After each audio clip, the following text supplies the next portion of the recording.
Saya akan menjelaskan perencanaan manajemen proyek. Manajemen proyek adalah upaya yang menggabungkan pengetahuan, keterampilan, alat dan teknik khusus untuk memberikan sesuatu yang bernilai kepada orang-orang. Sederhananya, project management adalah proses memimpin tim untuk mencapai tujuan proyek atau menyelesaikan proyek dalam jangka waktu tertentu. Ini mencakup perencanaan, komunikasi, pelacakan, dan dokumentasi proyek.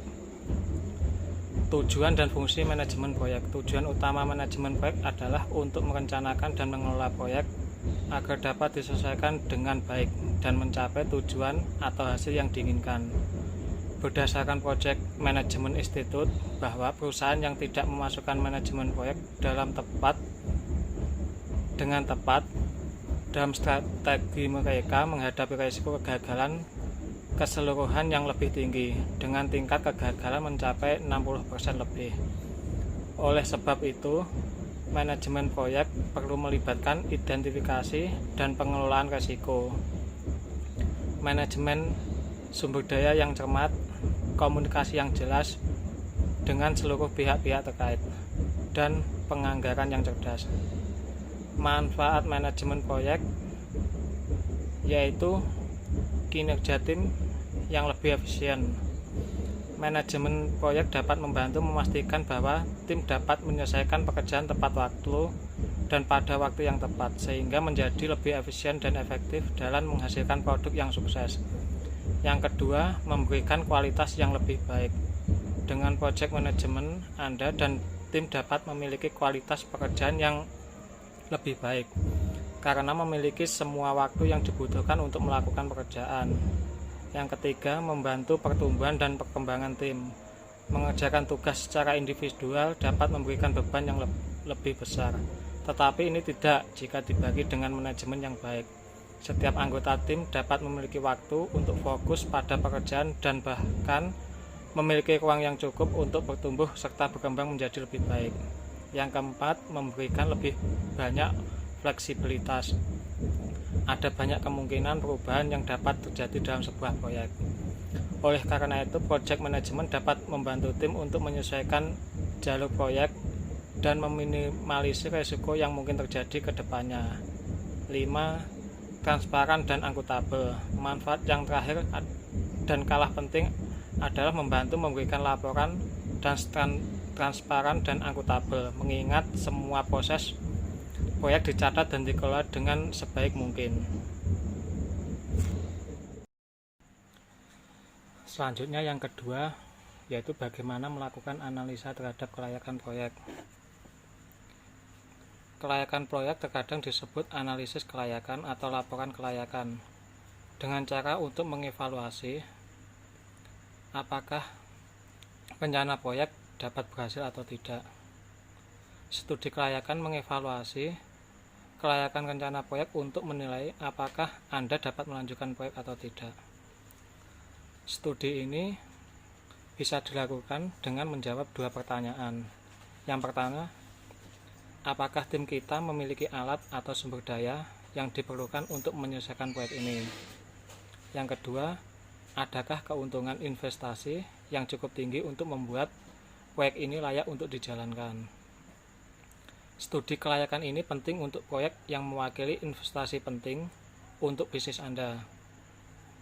Proyek-proyek ini juga memiliki potensi dampak besar pada kehadiran Anda di pasar. Mungkin juga memerlukan studi kelayakan.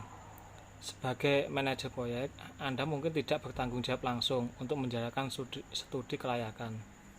Tetapi, penting untuk mengetahui elemen studi ini dengan memahami berbagai elemen yang masuk ke dalam studi kelayakan. Anda bisa dengan lebih baik mendukung tim yang menjalankan studi kelayakan dan memastikan hasil terbaik untuk proyek Anda. Kapan sebaiknya melakukan studi kelayakan? Studi kelayakan sebaiknya dilakukan setelah pitching proyek, tetapi sebelum pekerjaan apapun benar-benar dimulai. Studi ini bagian dari proses perencanaan proyek. Bahkan, studi ini sering dilakukan bersamaan dengan analisa kaji risiko proyek, bergantung pada proyek spesifiknya. Studi kelayakan membantu yang pertama yaitu memastikan peluang pasar sebelum menjalankan suatu proyek. Yang kedua, mempersempit alternatif bisnis Anda. Yang ketiga, membuat dokumentasi tentang manfaat dan kerugian dari inisiatif proyek yang diusulkan. Yang keempat, memberikan lebih banyak informasi sebelum membuat keputusan, dimulai atau tidak. Anda mungkin tidak perlu melakukan studi kelayakan apabila Anda sudah tahu bahwa proyek itu layak. Selanjutnya, Anda pernah menjalankan proyek serupa di masa lalu. Yang ketiga, kompetitor Anda berhasil dengan inisiatif serupa di pasar. Yang keempat, proyek tersebut kecil, sederhana, dan memiliki dampak bisnis jangka panjang yang minimal. Selanjutnya, tim Anda melakukan studi kelayakan serupa dalam 3 tahun terakhir. Satu hal yang perlu diingat, bahwa studi kelayakan bukanlah pitch proyek. Selama pitch proyek, Anda mengevaluasi apakah proyek baik untuk perusahaan dan apakah tujuan proyek sejalan dengan keseluruhan rencana strategis Anda. Biasanya, setelah yakin proyek itu baik, lalu Anda akan melakukan studi kelayakan untuk memastikan bahwa proyek tersebut layak dilakukan dengan alat dan sumber daya yang dimiliki. 4 elemen analisis kelayakan. Ada 4 elemen utama yang masuk ke dalam studi kelayakan. Kelayakan teknis, kelayakan keuangan, kelayakan pasar, dan kelayakan operasional. Anda mungkin juga melihat elemen ini disebut sebagai 4 jenis studi kelayakan yang berbeda. Meskipun sebagian besar studi kelayakan sebenarnya mencakup tinjauan keempat elemen tersebut. Yang ketiga, yaitu melakukan estimasi terhadap biaya dan anggaran proyek, yaitu perencanaan biaya yang baik, yang didukung oleh pengendalian biaya yang memadai merupakan kunci sukses utama dalam pengelolaan biaya proyek. Perencanaan biaya yang baik akan menghasilkan suatu estimasi biaya dan anggaran proyek yang handal dan realistis, yang efektif untuk dijadikan acuan pelaksanaan.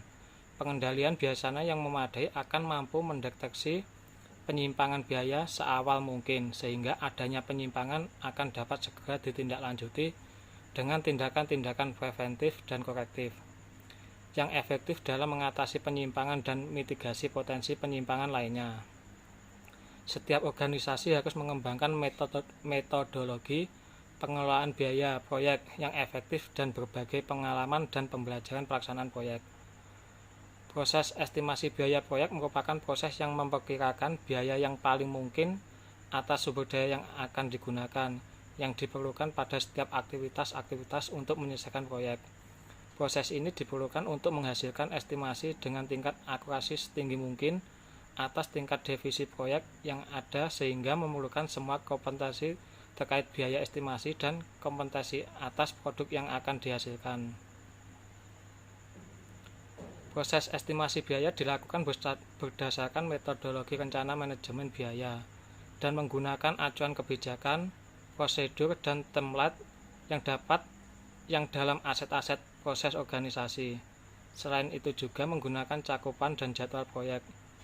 Data dan informasi yang akan diproses berasal dari rencana manajemen SDM, daftar risiko, dan faktor lingkungan usaha. Proses estimasi biaya aktivitas proyek direkomendasikan untuk diakhiri menjadi rangkaian kegiatan-kegiatan untuk memudahkan pemahaman dan implementasi proyek ini. Penjelasan rinci tiap kegiatan dibahas secara khusus pada bagian lain. Pada subbab ini, kegiatan-kegiatan tersebut adalah mengumpulkan data dan informasi terkait biaya sumber daya, membuat perhitungan biaya sumber daya aktivitas. Yang ketiga, membuat perhitungan biaya SDM dan overhead lainnya. Yang keempat, membuat perhitungan biaya risiko dan peluang. Yang kelima, membuat perkiraan biaya aktivitas. Lingkup pekerjaan yang akan diestimasi dan dikendalikan biayanya mengacu pada proyek WBS. Level WBS yang akan diestimasi adalah pada level aktivitas. Estimasi biaya aktivitas akan dilakukan berdasarkan komponen sumber daya aktivitas, analisis harga tiap komponen aktivitas pada satuan volume, tertentu disebut analisis harga satuan, sedangkan AHS yang telah dikalikan dengan volume pekerjaan disebut estimasi biaya aktivitas.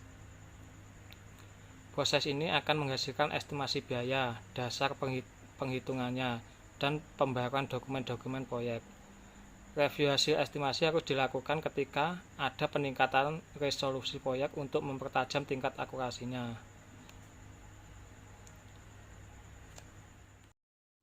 Yang keempat, bagaimana cara menjelaskan tahapan eksekusi proyek. Tahapan eksekusi atau pelaksanaan proyek adalah saat di mana semua rencana sudah matang dan siap dijalankan. Sebagai project manager, tanggung jawab kamu adalah membuat alur kerja yang efisien dan memantau kemajuan setiap tim dengan cermat. Kamu juga akan secara konsisten memelihara hubungan dan berkolaborasi efektif dengan para stakeholder. Hal ini dibutuhkan untuk memastikan bahwa setiap orang tetap berada di tujuan yang sama dan proyek berjalan lancar tanpa hambatan. Ketika mengawasi jalannya proyek, project manager perlu memperhatikan berbagai hal sebagai berikut. Yang pertama, jadwal. Jadwal yang telah dibuat dalam tahap planning harus tetap dipantau untuk memastikan semua hal berjalan sesuai timeline. Yang kedua, mutu. Project manager bertugas memastikan kriteria keberhasilan dan persyaratan kualitas bisa terpenuhi. Jika kualitas proyek berkurang, maka proyek tidak akan berhasil. Yang ketiga, anggaran. Sama halnya dengan jadwal. Anggaran proyek perlu tetap dikendalikan agar sesuai dengan dana yang sudah disepakati. Yang keempat, sumber daya.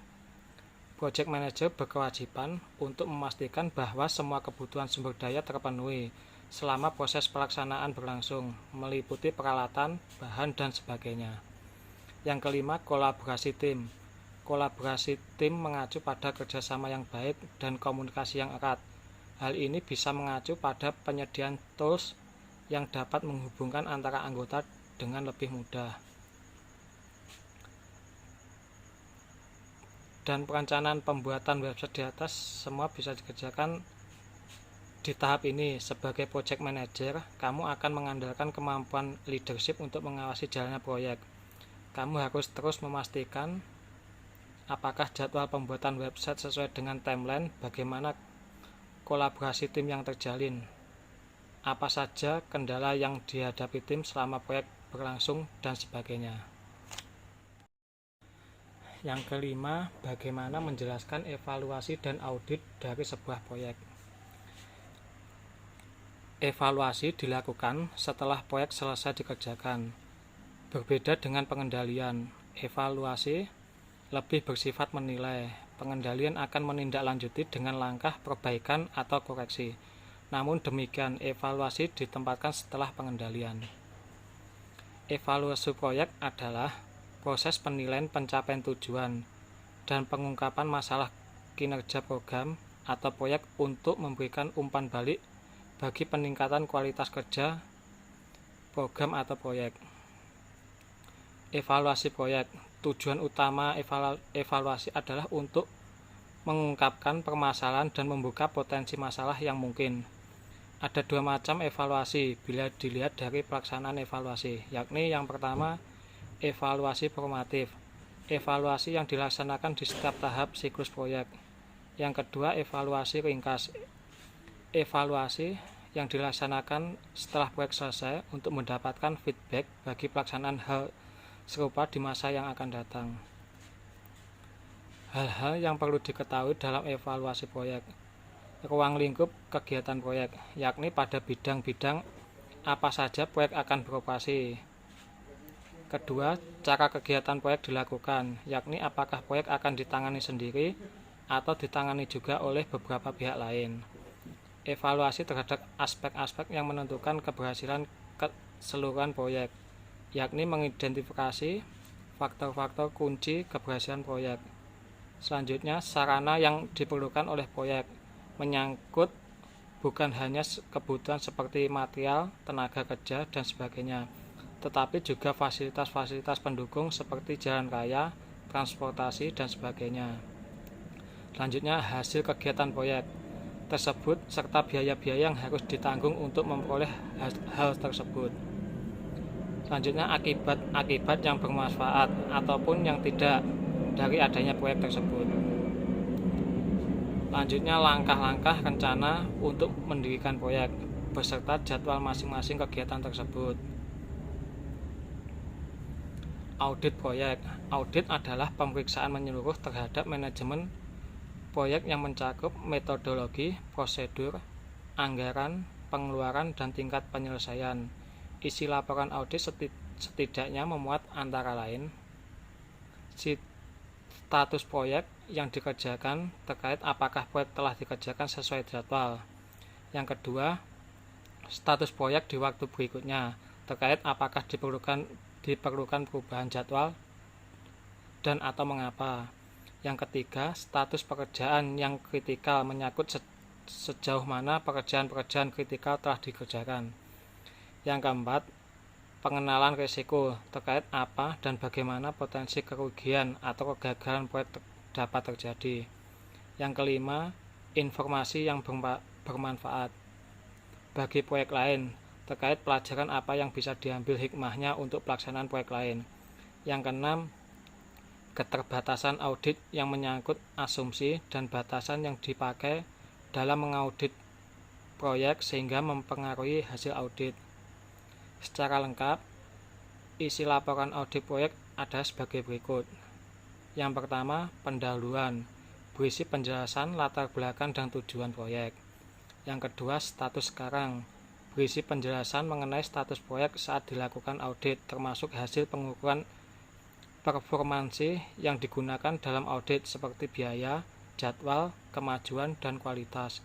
Yang ketiga, status proyek di masa yang akan datang. Yang keempat, isu-isu manajemen yang penting, berisi penjelasan mengenai isu-isu yang berhubungan dengan pencapaian tujuan proyek yang berdasarkan pendapat auditor perlu mendapatkan perhatian khusus. Yang kelima, analisis resiko, berisi penjelasan mengenai resiko-resiko yang ada dalam proyek serta dampaknya pada biaya, waktu, dan performansi proyek, serta berisi penjelasan mengenai alternatif tindakan yang dapat dilakukan untuk menghilangkan resiko. Yang keenam, keterbatasan dan asumsi, berisi penjelasan mengenai keterbatasan audit dan asumsi yang digunakan dalam mengaudit dan pembuatan laporan.